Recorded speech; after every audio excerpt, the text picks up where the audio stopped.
Hello everyone, welcome back again to another episode. And so for today's video guys, ubanin na po ko ninyo as I share with you my life as a Filipina living here in Paris. So as you see guys, nagsugod yun ang ako ang adlaw karon sa paghili sa ako ang 1, 2, 3 layers na bilbil.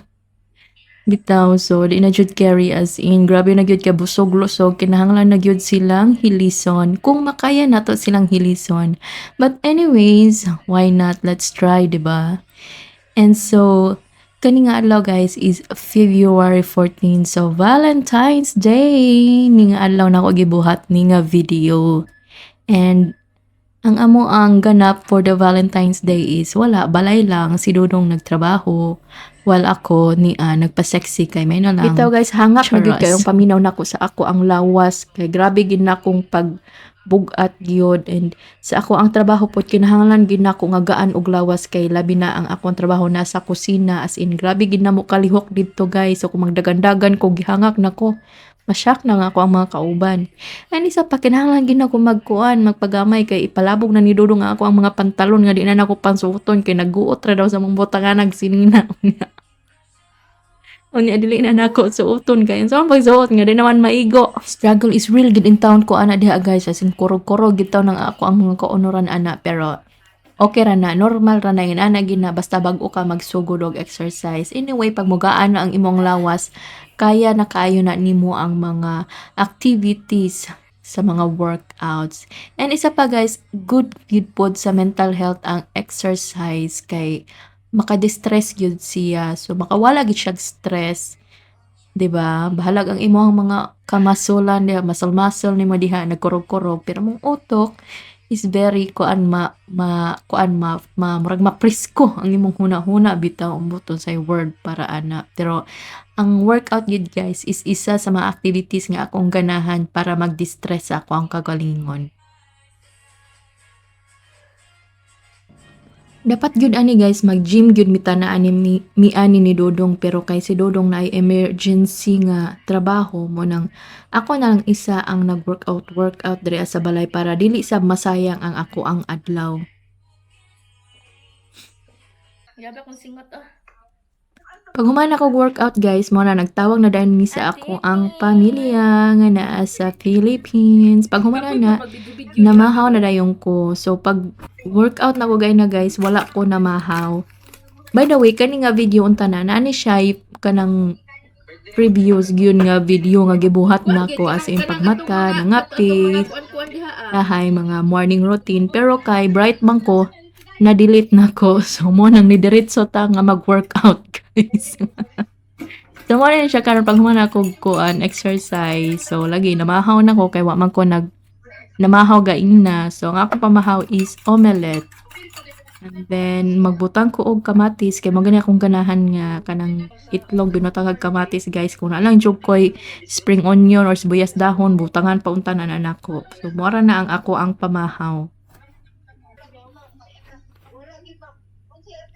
Then while nagkuan ko, nagluto ko na, nagistorya mi ni Ikoy akong manghod.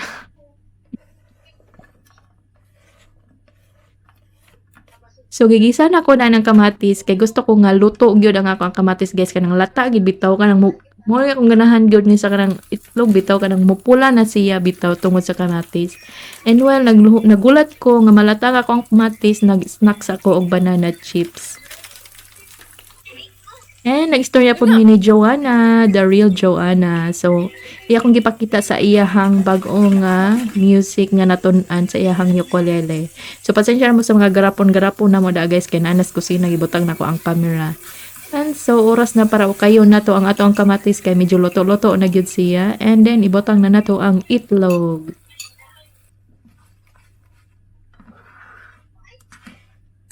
So simple ra kay na nga to ang pamahaw guys. So namahaw tod ko, dili man gid ko hinto tigpamahaw, pero kay nag-workout man ko aron dili makuan ang ako ang kusog, kinahanglan nato gyud mukaon pag human nato og workout.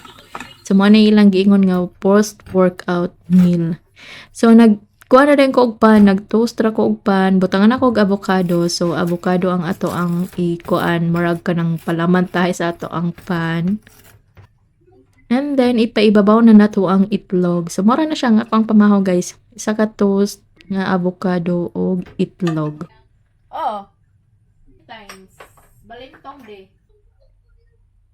Dahil na nga pinapug ko, sa ikaduha na nako nga hugna nga pagpangapi, kay alam nyo na, coffee is life kayo ko. And then, ang ato ang itlog, og paan, og ang avocado. So, lamig kayo na siya, guys. Ganahan ko ana nga, kuan, nga, combination sa, kuan, pan, avocado, og itlog. And then, very healthy po ni siya, dili po ni siya kaayo ko. So, gamay ra na siya og calories. Kaysa sa butter, di ba? Kung butter ang imong ibutang sa imo ang pan. So, mas nindot gyud kung avocado. Unya, ang grapefruit ni Dodong. So, sa mga kaila grapefruit, kaya mura na siya baongon nga arang aslom nga grabe kapait. So, klaro magkaysa kung naong no, kung unsa siya kaaslom. Kay dapat, buhaton na nako siya juice, pero way panahon para magbuhat og juice ni Modong. So, lanlanon ta na lang ni. So, pagpahuman ako pamahaw, nahuman po may istorya sa ako ang pamilya. So, kung naisyo ko'y time guys, mag-study gyud ko ana kay na ako'y duha ka exam nga kinahanglan akong pasaron para sa ako ang visa diri sa France. So, study gyud ko ana kung wala ako'y buhaton. So, fast forward kay grabe na ko ni study high charas.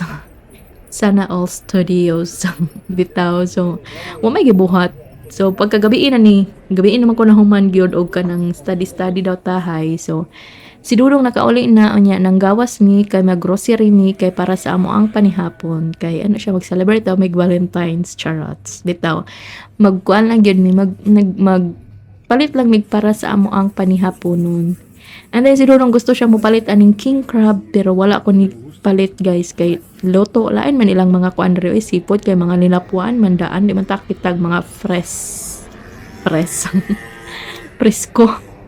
So, wa mi nakakita ani nga tindahan tung una namang atuan, wa mi nakita dito og maayohon. So, nanggawas mi mangita mis laing tindahan na pod. So, at bang ra ni diri as among gigikanan nga tindahan. Motabok ra mi and then abot na dayon mi. So, kasayin ba mo guys nga ang mga French dili kay ni sila mag-celebrate og Valentine's Day. So, ang Paris na ilhan na to as a city of love pero ang mga French people dili sila mag-celebrate og Valentine's like like the other countries around the world. So, sa mga tindahan makita mo mga decorations and then mga heart ng mga kuan pero dili gyud ni sila mag-celebrate diri og Valentine's Days.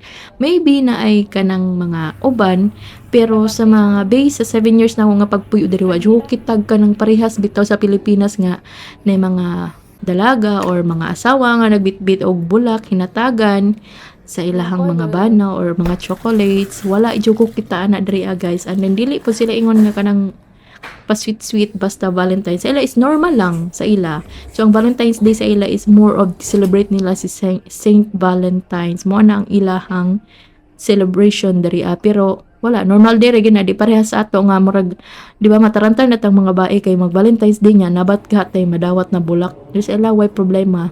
Anin si Dudong naglukod na nagkuan. Lokdog ka ng sana tubig. So, pag humana mo og ka ng grocery, so nanguli na dayon mi and then mag-prepare na mi sa amo ang panihapon. So since Valentine's Day nga panidolong mag-celebrate pud tagamay kay wa jud tay celebrate. So mag-celebrate mi in a form of dinner lang. So nagpalit mi og kanang string beans and then kani ang mga so kasagaran pagkaon nila diri guys is mga ready-made na daan pero maglagmi ni sila nga pagkaluto ha and then igo lang yun nimo lutoon initon. So nagpalit na aning murag kanang potato unsa ni siya nga klase nga patatas unya ako nagbuhat pud ko og sauce para sa among kay magbuhat mi og ang among lutoon karon guys is steak ang amo ang recipe for tonight para mag-celebrate sa Valentine's. So, ako nabuhat na ko og kani ang white sauce para sa amo ang steak. So, nagbutang na ko diha og cream and then kaning cheese nga ginatawag nila og roquefort. So, kaning roquefort guys kay kaning cheese ni siya nga kanang murag kanang nabita murag amag na ingon nili yung amag pero lami ini siya nga cheese. Nya si Dodong ang steak master kay siya. Lami gyud siya muluto og steak. So, siya gyud akong gipaluto aning steak.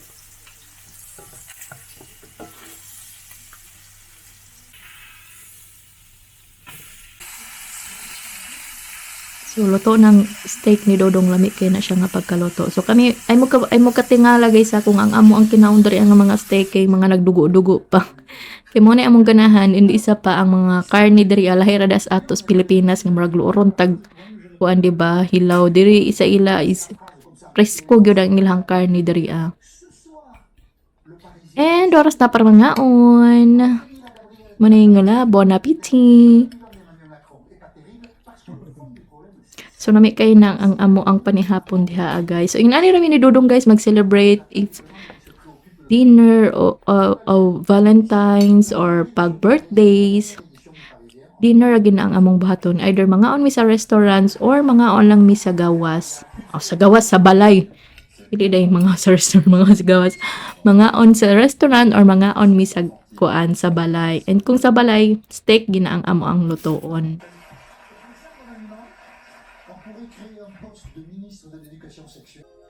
So, lami kaya nga mo ang dinner, ana, guys.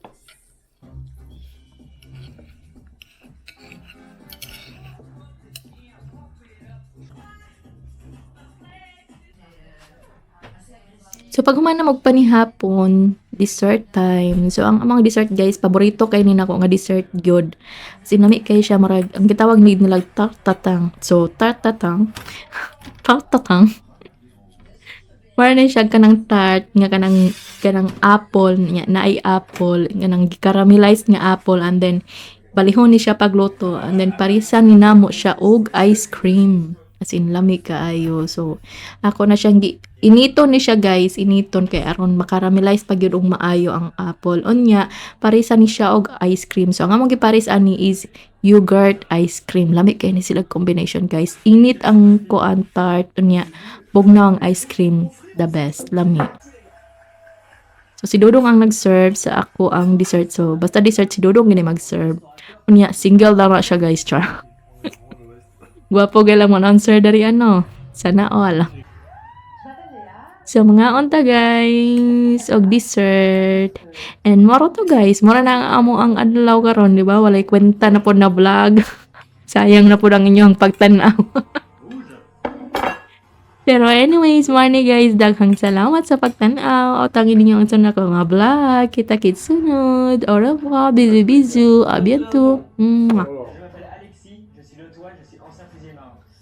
J'étais cet enfant fou, cet enfant qui avait toujours une bosse sur la tête, qui n'écoutait pas trop les cours, mais qui était très très très drôle en fait. J'ai intégré l'école des mousses à 16 ans et c'était super. L'expérience que j'ai vécue m'a permis de grandir plus vite, je pense. Ça m'a appris à connaître l'importance de la cohésion, de l'équipage.